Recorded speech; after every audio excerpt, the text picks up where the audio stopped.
পুরো নির্বাচন প্রক্রিয়া পিআর সিস্টেমে সম্ভব হবে না প্রথম দিকে। পরিবেশ বুঝতে হবে এবং এটার একটা পর্যায়ক্রমে ফলাফল কি হতে পারে সেগুলো একটা এক্সপেরিমেন্ট করার জন্য হলেও আমরা বলছি, যেহেতু মোটামুটি এ বিষয়ে সব দল একমত যে বাইক্যামেরাল পার্লামেন্ট করা, আর বাইক্যামেরাল হলে যে অন্তত আপার চেম্বারে সেখানে রাজনৈতিক দল সমূহের নির্বাচনে প্রাপ্ত ভোটের অনুপাতে প্রতিনিধিত্ব নিশ্চিত করা, সেই জায়গাটাতে আমরা সেটি সব দল না, এনডিএম এবং বিএনপি সেটি চায় না, আর বাকি সব আপনারা চান। হ্যাঁ, ওই বাইক্যামেরালের প্রশ্নে সবাই এক, কিন্তু আপার হাউসে যে আপনার পিআর সিস্টেমের রাইট, ওইখানে প্রপোর্শনেট রিপ্রেজেন্টেটিভের ক্ষেত্রে আপনার বিএনপি এবং এনডিএম একমত না, ঠিক সেটা না, তারা বলছে যে এটা নিয়ে একটা আলোচনা দরকার।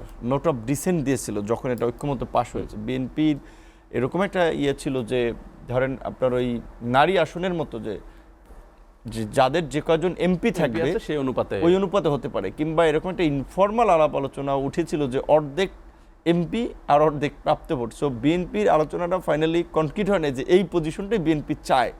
সকলের আলাপ আলোচনা যেটা প্রস্তাব পাশ হয়েছে, বিএনপি সেখানে নোট অফ ডিসেন্ট দিয়েছে ওই কনটেক্সটে যে যদি তারা বিজয়ী হয়, তারা সরকার গঠন করে, then they can review the system, বা এটি নিয়ে আরও ডিসকাস হতে পারে। এবং এইটা নিয়ে আমার সাথে বিএনপির ভারপ্রাপ্ত চেয়ারম্যান জনাব তারেক রহমানের সাথে পার্সোনাল আলোচনা হয়েছিল। ওনাকে আমি বুঝতে চেয়েছিলাম যে আপনাদের দলের পজিশনটা কি, এটাই এখন সবচেয়ে এই সময়ের হটকেক আলোচনার। তো সেইখানে উনি বলেছে যে হ্যাঁ, আপনারা যদি চান এই পদ্ধতিটা, এখন তো একটা কনক্লুশন আমাদের পৌঁছাতে হচ্ছে। আমরা পার্লামেন্টে আলোচনা করি, আমরা সবাই পার্লামেন্টে তো যাওয়ার জন্য আমাদের একটা নির্বাচন দরকার, নির্বাচন হোক, তারপরে সেখানে আমরা রিভিউ করতে পারবো। সেখানে যদি আরও কোনো ভালো আইডিয়া থাকে, আমরা একটা ইনক্লুসিভ ওয়েতে এটা কীভাবে করা যায় আমরা ভাববো, সেটা উনি বলেছে। তো এটা ইতিবাচকভাবে আমি দেখেছি। এবং যেটা বললাম, ওইখানেও বিএনপি একেবারেই চায় না সেটাও বলে নাই, আর একটু আলোচনা করতে চাই এবং এটা প্রক্রিয়া নিয়ে ভাবতে চাই। তো আমার যেটা মনে হয় যে আপনি যেটা বলছেন যে 65 নম্বর অনুচ্ছেদের কথা, যে যেটা এখন সংবিধান অনুযায়ী 300 আসনে নির্বাচন হবে, তাহলে এখনকার সিস্টেমে লোয়ার হাউস 400-100 নারী, যদিও বর্তমান এই ফাইনাল জুলাই সনদ অনুযায়ী যে 50 জন নারী প্লাস হচ্ছে এইবার 10% আপনার নারী প্রতিনিধিত্ব সব দল থেকে দেবে। পর্যায়ক্রমে এটাকে 100-তে উন্নীত করা হবে। আর যখন এর আগে যদি 100 উন্নীত হয়ে যায়, তাহলে 41 সালের আগে যদি রাইট, তাহলে ওইটা সংবিধান সংশোধনীর মাধ্যমে ওটা নিরসন করা হবে। তো এখন আগামী নির্বাচন, তাহলে আগামীর পার্লামেন্ট কি বাইক্যামেরাল হবে নাকি এক্সিস্টিং সিস্টেম হবে, সেই ক্ষেত্রে আলাপ আলোচনাটা এরকম আছে যে কেউ কেউ বলছে যে আগামীতে একই নির্বাচনে দুটো আপনার মানে যারা সংসদ সদস্য হিসেবে নির্বাচিত হবেন তারা দুইটা কাজ করতে পারে।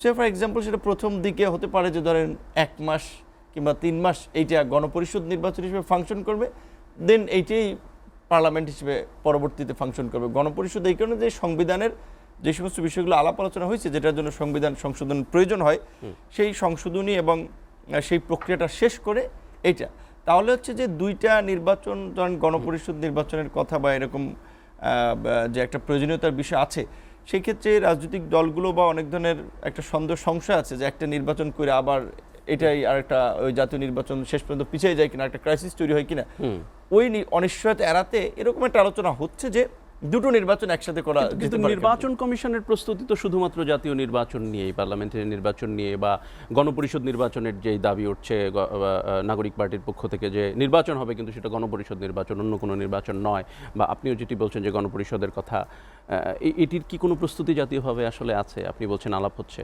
এখন নির্বাচন কমিশন তো যদিও একটা স্বাধীন সাংবিধানিক প্রতিষ্ঠান, তারপরেও তার সরকারের সাথে তো একটা বোঝাপড়া থাকে সাধারণত। প্রধান উপদেষ্টা তো চিঠি দিয়েছেন, সম্ভবত তিনি বলেছেন, চিঠি পাঠিয়ে দিয়েছেন যে ফেব্রুয়ারিতে তাদেরকে নির্বাচনের কার্যত প্রস্তুতি গ্রহণের জন্য সরকার তাদেরকে একটা চিঠি দিয়েছে। এবং যতদূর জানি সরকার মানে গভর্নমেন্ট ইজ অন নির্বাচনী ট্রেন।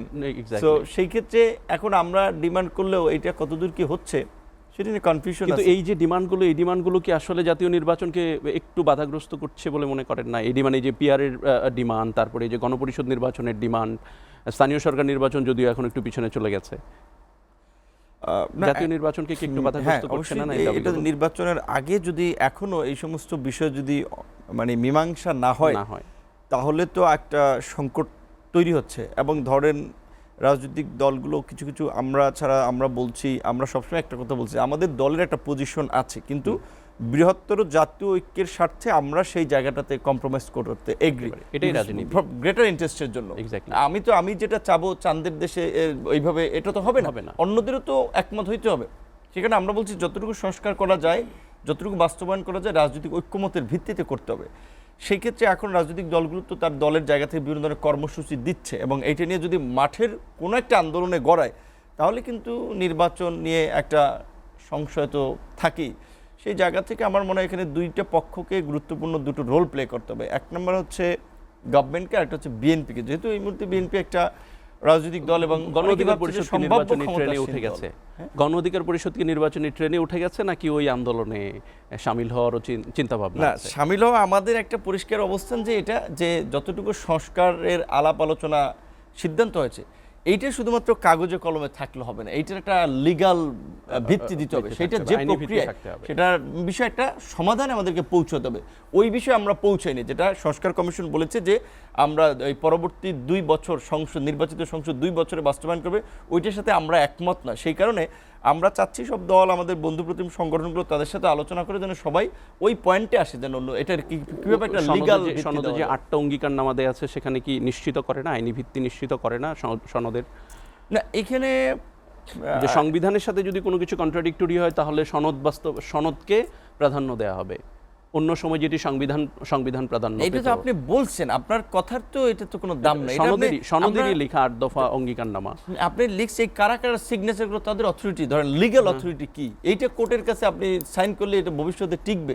এটা শেষ পর্যন্ত একটা পার্লামেন্টে আপনার অ্যাকসেপ্ট করতে রেটিফাই হবে। করবে তো কিনা সেটি সেই ক্ষেত্রে এই এমনি এই খসড়া ড্রাফটের তো কার্যত যদি লিগ্যাল ভিত্তি, সেটা না আসে। গণপরিষদ বলেন, গণভোট বলেন, কোন একটা প্রক্রিয়া না দেওয়া হয় তাহলে তো এটার কোনো লিগ্যাল ভিত্তি নাই। কিন্তু সংসদ নির্বাচনের পরে ওই সংসদ যদি এটাকে রেটিফাই করে তাহলে তো এটা লিগ্যাল এখন ভিত্তি পেয়ে সেখানে যাবে। তো রাজনৈতিক, এটা পরিষ্কার যে আমিও রাজনীতি করি, আমাদের রাজনৈতিক দলগুলোর প্রতি, নেতাদের প্রতি তো জনগণের একটা বড় ধরনের অবিশ্বাস রয়েছে, এবং আমিও ব্যক্তিগতভাবে আমি রাজনীতি করলে আমিও রাজনীতিবিদদের প্রতি কিছুটা, এটা ঠিক ভালো মন্দ যাই 50 বছর হচ্ছে রাজনীতিবিদরা করেছে, তারপরে আবার তাদের নেচারের কারণে কিন্তু তাদের কর্মকাণ্ডে কিছুটা আপনার অবিশ্বাসও থাকে। সেই জায়গা থেকে আমরা চাচ্ছি যে এই 90 যেটা বলে 3 জোটের একটা রূপরেখা হয়েছিল, কেউ মানে নাই, ইন ফিউচার যদি এরকম তৈরি হয়, এই কারণে সবাই বলছে যে এইটা অন্তত আমরা সবাই এক মানবো, তাহলে এইটা একটা লিগ্যাল কিভাবে ভিত্তি দেওয়া যায় সেটা করা যেতে পারে। সকল রাজনৈতিক দল তো এখানে স্বাক্ষর করবে, যদিও এনসিপি বলছে যে জুলাই ঘোষণাপত্রে আমরা ছাড় দিয়েছি কিন্তু জুলাই সনদে আমরা 1% ছাড় দেব না, এটি ভিন্ন আলাপ। কিন্তু আমি যদি একেবারে হিপোথেটিক্যালি বলি যে বিএনপি যদি আগামী পার্লামেন্ট গঠন করে, আপনি রাজনৈতিক গণ অধিকার পরিষদ কি মনে করে না যে বিএনপি এটিকে রেটিফাই করবে? আপনি যেটি বলছেন অবিশ্বাসের জায়গা থেকে, এখন বিএনপি পার্লামেন্ট গঠন করে না, বা গণ অধিকার পরিষদ যদি গঠন করে, আমরা সেটা তখন তো পরিস্থিতি অন্যরকম, ক্ষমতায় যে সে তো ক্ষমতাকে ভোগ করতে চায় সবচেয়ে একটা পার্লামেন্টে তো নূরও থাকবে, দেবপ্রিয়দার মতো, বুঝছেন, দেবপ্রিয় ভট্টাচার্য যেটা বলছে যে পৃথিবীর সবচেয়ে একটা নিরীহ একটা সরকার, দুর্বল সরকার, মানে এই রকমের নিরীহ সরকারের লোকদের মধ্যেই আমরা যে ধরনের জটিলতা, কুটিলতা, সরকারের কথা, হ্যাঁ, এবং যে হিপোক্রেসি দেখলাম, সেই ক্ষেত্রে আগামীতে ধরেন এই সোহরাব হোসেন ভাইয়ের মতো ব্যক্তিকে যদি পাওয়ারে বসাই দেন, সেও যে এটা করবে না এটা বলা যায় না। সেই জায়গা থেকে আমার মনে হয় যে বিষয়গুলোতে ঐক্যমত হয়েছে, আলাপ আলোচনা হয়েছে, এটার একটা কনক্লুশন টানাটা